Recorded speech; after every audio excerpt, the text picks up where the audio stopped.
হয়, আজি আমি আপোনালোকক দেখুৱাম এটি হনুমান মন্দিৰ। খৈৰাবাৰী অঞ্চলৰ অৱস্থিত এই হনুমান মন্দিৰটোৱে দৃষ্টি আকৰ্ষণ কৰিছে ভক্তৰ।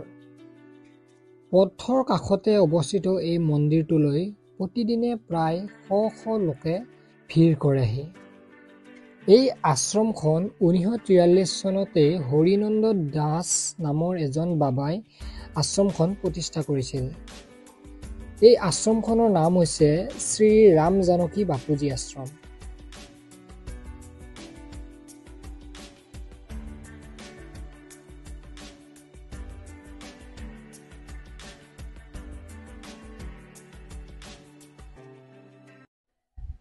জয় শ্ৰী সীতাৰাম।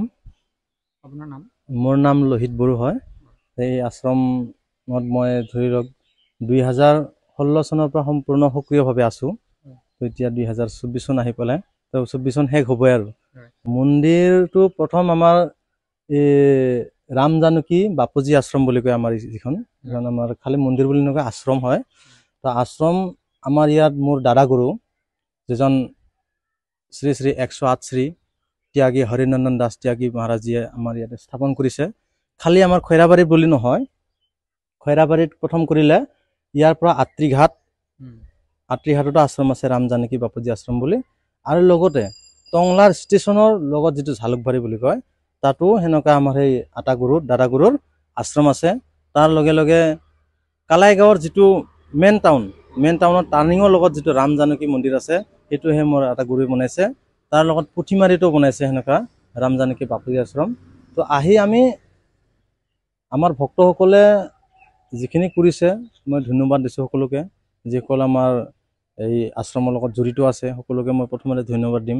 আৰু তাৰ লগতে আজি তাৰিখত মানে আমাৰ ভক্তসকলে যিটো ৰাম জানকী বাপুজী আশ্ৰমৰ লগতে আমাৰ যিটো সংকট মোচন হনুমান বা বজৰংগ বলীৰ যিটো মূৰ্তি বনাইছে, তো সেইসকলে মানে বহুত কষ্ট কৰি যে ৰাম মন্দিৰত যিহেতু হনুমানজী সেৱক হৈ থাকে, তো তেনেকুৱা ভিতৰত হনুমান আছে, মূৰ্তি আছে, তথাপিতো যাতে ৰাজহুৱাভাৱে ৰাইজে দেখাকে মানে অলপ ডেভেলপ কৰাৰ কাৰণে এইখিনি যিখিনি কষ্ট কৰিলে, তো সেইকাৰণে মই প্ৰথমতে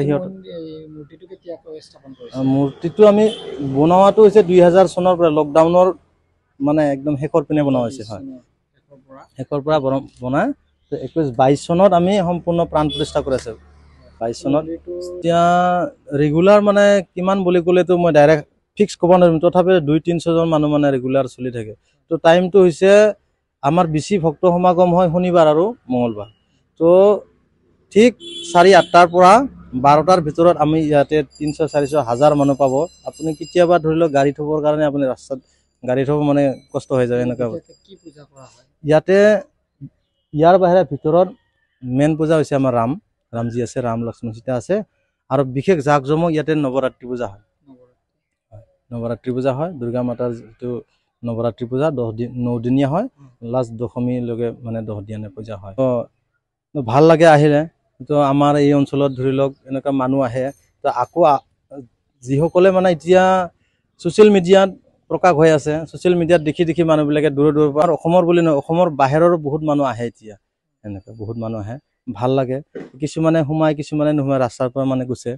তো এতিয়া শনিবাৰে আৰু মঙলবাৰে সন্ধিয়া হ'লে ৰামচৰিত মানস পাঠ হয়, মই নিজে পাঠ কৰোঁ।